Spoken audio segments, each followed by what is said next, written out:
Olá pessoal, tudo bom com vocês? Sejam bem-vindos a mais um vídeo aqui no canal e hoje vou te contar como eu faço para criar o meu filho sem telas, sem rede de apoio e precisando fazer várias coisas no dia. Além da responsabilidade com ele e com a casa, eu ainda trabalho aqui na internet. Durante toda a história da humanidade, não existiram telas, né? A televisão surgiu aí no século passado, os smartphones, tablets, como nós conhecemos hoje, surgiram aí há menos de 10 anos, se popularizaram. E durante toda a história, as crianças e os bebês foram criados sem telas. Só que de 10 anos pra cá, parece que passou a ser impossível. E hoje a gente vai conversar sobre isso. Ih, tá com sono?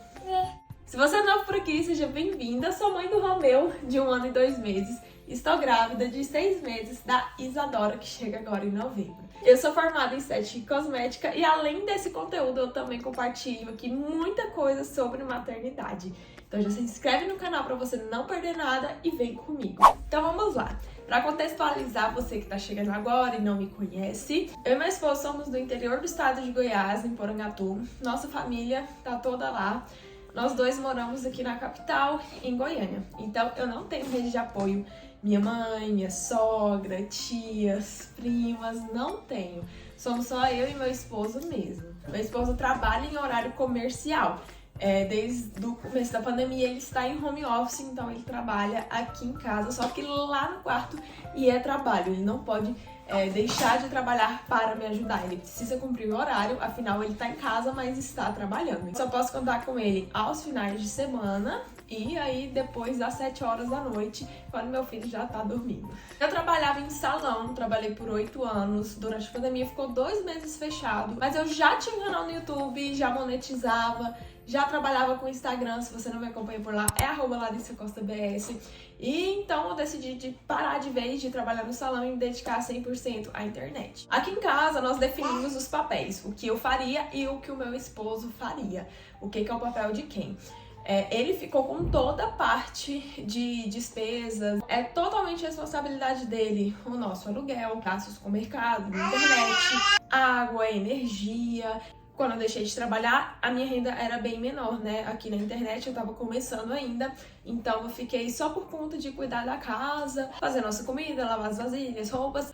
Hoje eu tenho ajuda de diarista uma vez por semana, mas até os 10 meses do Romeu eu não tive ajuda nenhuma. Era só eu e ponto. Nem quando o Romeu nasceu prematuro, então eu nunca tive contato com o bebê. Meu sonho era ser mãe, mas não tinha experiência nenhuma com o bebê e com criança e tive que cuidar de um bebê prematuro aí sozinha desde o começo. Então, de 5 meses pra cá, eu estou tendo condições de pagar uma diarista e isso me ajuda muito. E por que eu tô falando isso aqui? Porque uma das coisas que me incentivou a gravar esse vídeo foi ver um comentário de uma mãe falando que mãe que criava o filho sem tela era mãe que não tinha nada pra fazer, que tinha rede de apoio, que tinha babá, que era rica. E eu não sou nada disso, né? Eu não tenho rede de apoio, eu não sou rica, eu não tenho babá. Antes de falar como eu faço pra não criar sem telas, eu queria contextualizar também do porquê que eu escolhi não criar o meu filho com telas.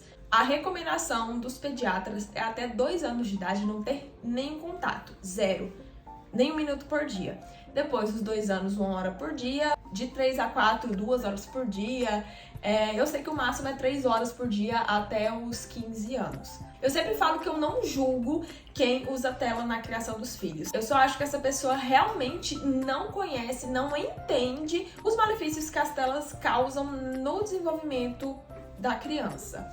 Por quê? Uma mãe sensata, né? Ela não quer o mal do seu filho, ela só quer o bem. E se ela entendesse realmente, se tornasse ciente dos malefícios, ela não ia querer isso pro seu filho. Acontece que o mundo nas telas ele é diferente do mundo real. Essa é uma tecnologia recente e a nossa geração já está colhendo aí os frutos desse contato com telas, né? Ansiedade exagerada, dentre outras coisas.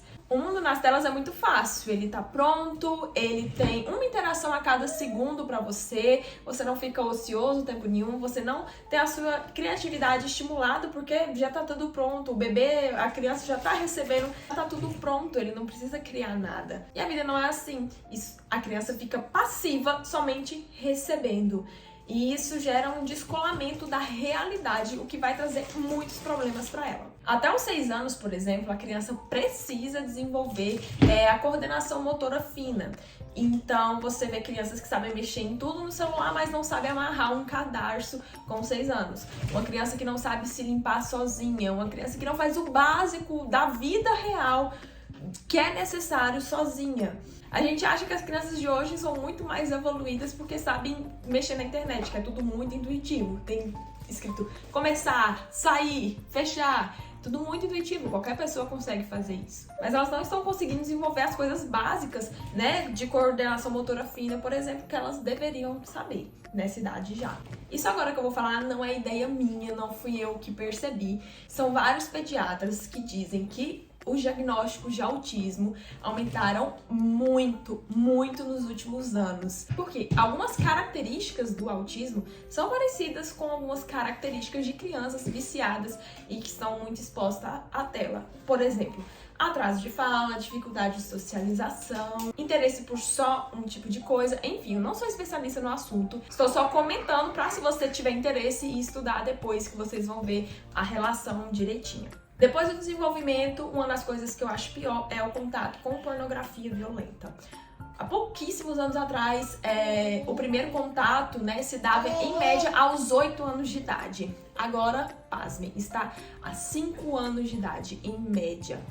Sim, a criança com em média 5 anos de idade já teve seu primeiro contato com pornografia violenta por causa do celular, do tablet, da internet. Isso é um fato, tá? Não adianta se iludir achando que você bloqueou na internet ali os sites proibidos para menores de 18 anos. O que acontece é que uma hora, naturalmente, ele vai pegar o seu celular, o do pai, o do avô, que recebeu aquele videozinho ali no WhatsApp, que tá aberto lá na internet, em uma página que ele nem lembra que abriu. Eu não convivo com nenhuma outra criança, mas eu tenho contato, obviamente, com algumas. E assim, é nítido alguns comportamentos de crianças que já tiveram esse contato, que já começaram ali a perder sua inocência, digamos assim.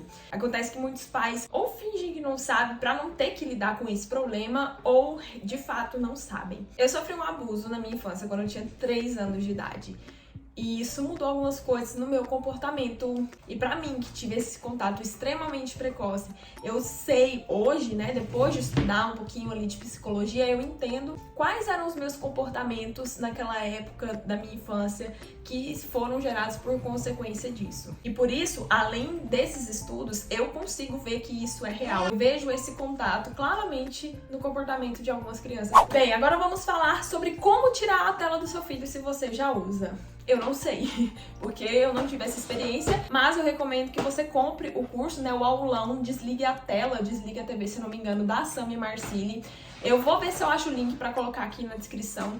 A Samia, ela é pediatra e mãe de 7 filhos. Lá nesse aulão, ela primeiro te explica todos os malefícios, não como eu que sou leiga, como uma profissional, e ela também fala como você vai fazer pra tirar, tá? Agora sim, vamos para como eu faço para criar meu filho sem tela. O primeiro de tudo é entender esses malefícios e colocar na sua cabeça de que dar um celular, um tablet como distração não é uma opção. Por quê?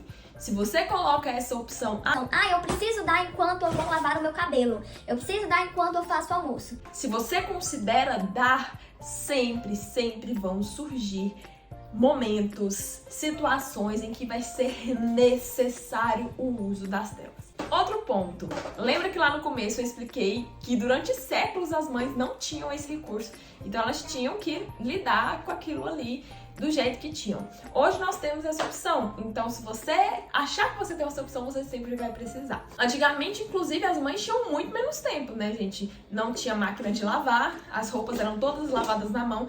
Imagina só lavar, sei lá, 20 fraldas de pano que usavam por dia e um bebezinho. Imagina só lavar aquilo ali na mão todos os dias. Hoje nossa vida é bem mais fácil, então a gente vai conseguir adaptar isso aí de forma bem melhor. Queria falar que os 3 primeiros meses foram muito difíceis. Mas isso aí, gente, até que não usa tela é difícil, né? Porque o bebê nem enxerga ali direito. Depois desses 3 meses, a criança ela começa a entender melhor as coisas e ela começa a distrair por si só. Então aí a gente usa a criatividade, né? Hoje, por exemplo, quando eu faço o almoço, eu já deixo ele no chão algumas vezes ali. Mas por muito tempo ele ficava ali no carrinho, colocava do meu lado, eu ia conversando e estimulando ele a todo minuto. minuto, eu ia cortar uma cenoura, eu ia mostrar, olha a cenoura laranjada, o coelhinho come cenoura, a nossa cachorrinha gosta de comer cenoura, dá um pedacinho pra ela. Você pode dar um brinquedinho pra ele brincar, colocar naqueles tapetes, né, de atividade, de interação, colocar umas musiquinhas, preparar alguma atividade pra ele ir fazendo, algo diferente. Outra coisa é organizar e planejar o seu tempo. Tem algumas coisas que não dá pra fazer com o bebê perto, unha, por exemplo. Então o que eu faço? Eu faço minhas unhas enquanto ele dorme.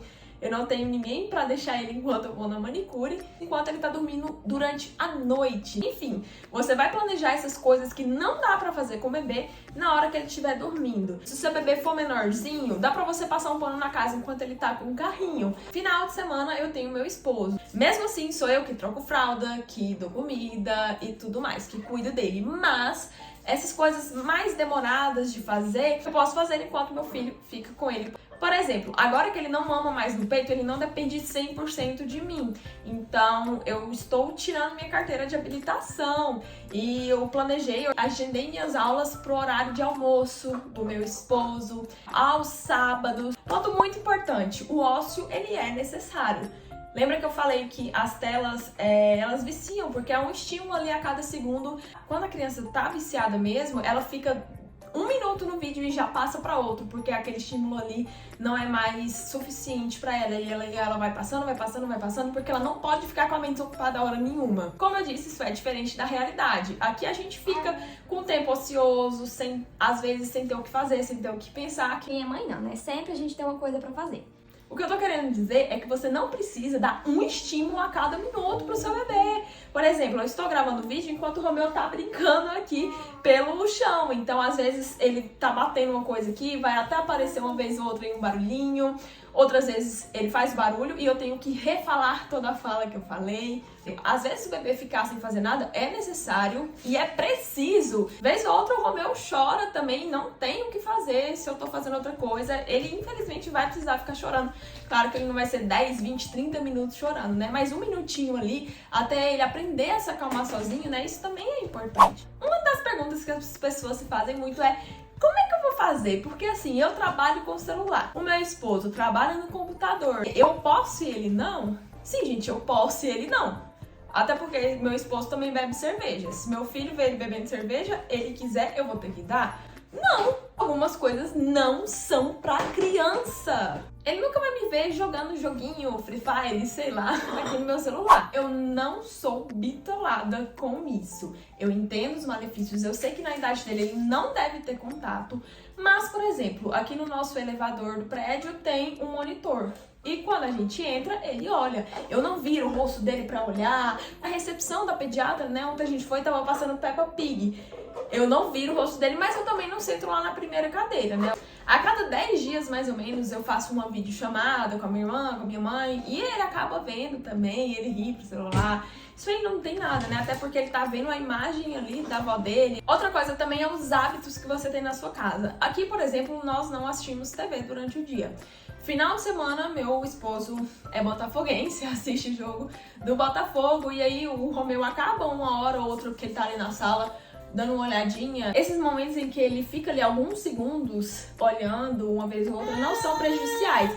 Se você todos os dias almoça vendo TV, vai ser difícil fazer com que o seu filho não veja, né? Já tô quase finalizando. Se você tá gostando das dicas, se algo for útil, já queria pedir pra você deixar um gostei. Não custa nada pra você e me ajuda muito. Pra resumir, gente, é basicamente você entender quais são os malefícios pra que você esteja ciente e você querer isso. Porque tudo é questão de prioridades. Você sabendo e entendendo suas prioridades, fazendo o seu planejamento, vai dar certo. Como eu disse, uma vez ou outra, seu filho vai chorar, você vai se estressar, mas isso aconteceria mesmo se ele usasse as telas.